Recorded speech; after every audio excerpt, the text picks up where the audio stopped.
Oui, shalom peuple de Dieu, que le Tout-Puissant vous bénisse. Dans cette vidéo, je voudrais partager avec vous sur un thème très important sur la marche avec Dieu. Certainement que ce ne sera pas une seule vidéo, ce sera une série d'émissions que nous allons partager avec vous parce que le sujet étant très abondant. Alors la marche avec Dieu, pourquoi? Parce que beaucoup d'enfants de Dieu aujourd'hui se disent enfants de Dieu, chrétiens, serviteurs de Dieu, mais ne savent tout simplement pas comment marcher avec Dieu. C'est pour ça que vous voyez que nous avons beaucoup de problèmes dans la vie des enfants de Dieu, mais aussi beaucoup de problèmes dans le ministère de certains serviteurs de Dieu. Alors notre texte de référence, nous allons lire dans le livre de la Genèse, au chapitre 5, versets 22 à 24. Je lis au nom du Seigneur. Enoch, après la naissance de Méthusélah, marcha avec Dieu 300 ans. Il marcha avec Dieu 300 ans. Il engendra des fils et des filles. Tous les jours d'Enoch furent de 365 ans. Enoch marcha avec Dieu, puis il ne fut plus parce que Dieu le prit. Enoch a marché avec Dieu. Je voudrais vous dire une chose, bien-aimés. L'homme a été créé à l'image de Dieu afin qu'il puisse avoir la capacité d'union complète et de communion avec lui, avec son Créateur. C'était le but de Dieu, c'était son intention. Voilà ce qui permet à l'homme de bien marcher avec Dieu, dans la communion spirituelle avec son Créateur. Alors, chers frères, vous n'avez pas été créé pour votre femme, ou vous n'avez pas été créé pour quelqu'un d'autre. Chaque enfant de Dieu doit premièrement savoir que si j'ai été créé pour Dieu. Et c'est ce qui manque dans l'esprit de beaucoup d'enfants de Dieu. Nous avons été créés pour Dieu, mais pas pour quelqu'un d'autre. Cette communion doit se manifester dans la vie du chrétien de tous les jours. Alors, l'indépendance de Dieu, c'est cela le chemin de l'amour. Par contre, la dépendance de Dieu, c'est cela le chemin de la vie. Donc, vous devez dépendre de Dieu. Nous devons dépendre de Dieu pour espérer avoir la vie et marcher avec Dieu. Pour marcher avec Dieu, il faut marcher dans son chemin. C'est-à-dire dépendre entièrement, complètement de Dieu. Marcher dans son chemin. Ici, dans les livres de la Genèse, on nous parle d'Enoch. L'Écriture dit qu'Enoch était 7e descendant dans la lignée des Seth. Et pendant ce temps, à l'opposé, dans la lignée de Caïn, nous avons les mecs, avec l'apogée de la méchanceté des Canaanites et ainsi de suite. Alors, quand Enoch a marché avec Dieu, il était du côté de Dieu. Et les mecs qui ne marchaient pas avec Dieu, vous voyez ce qui s'est passé, il y a eu la méchanceté et ainsi de suite. Donc quand on dit Enoch était 7e descendant, après la descendance de Seth, cela veut dire que Enoch est un caractère de l'enlèvement de l'église du 7e âge.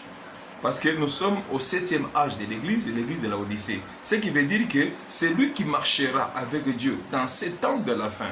Dans cette église de la fin, c'est celui-là qui sera enlevé. Enoch qui était 7e de la descendance de Seth, ayant marché avec Dieu pendant ces 300 ans, il fut enlevé par le Seigneur. Alors, deuxièmement, comment marcher avec Dieu maintenant?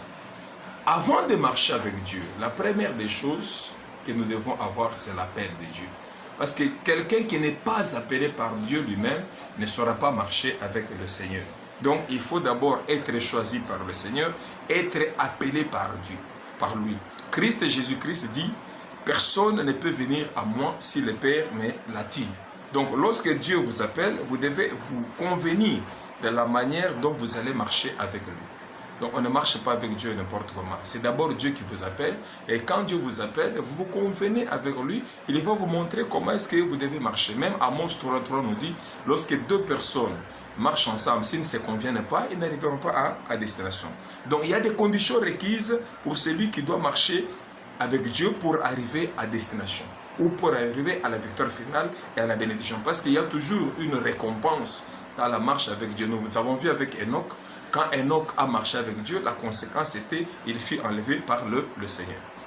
Quelles sont les conditions requises pour marcher avec le Seigneur? La première condition, Enoch, nous voyons toujours avec l'exemple d'Enoch, Enoch marcha avec Dieu, il avait l'amour de Dieu en soi. Pour marcher avec Dieu, vous devez avoir Dieu en vous-même.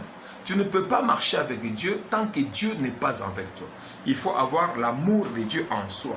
L'Écriture nous dit dans Genèse 5, 24, il marcha avec Dieu, avec tout son cœur, avec toute son âme. Ça, c'est la première condition. Vous devez l'aimer de tout votre cœur et de toute votre âme. La deuxième condition de comment marcher avec Dieu, Enoch témoigna de Dieu. Jude le dit au verset 14 à 15, il dit Enoch, septième depuis 7, il a témoigné de Dieu. Il est venu avec des myriades, ainsi de suite. Il a témoigné de Dieu. Dans la marche avec Dieu, il faut apprendre à témoigner de Dieu. On témoigne de Dieu de par sa vie, de par son langage, de par son caractère. La troisième condition requise pour marcher avec Dieu, Enoch plaisait à Dieu. Donc pour plaire à Dieu, c'est la foi. Donc comme l'Écriture dit dans Hébreux 11, 5, Enoch a plu au Seigneur. Enoch a marché avec Dieu dans la foi.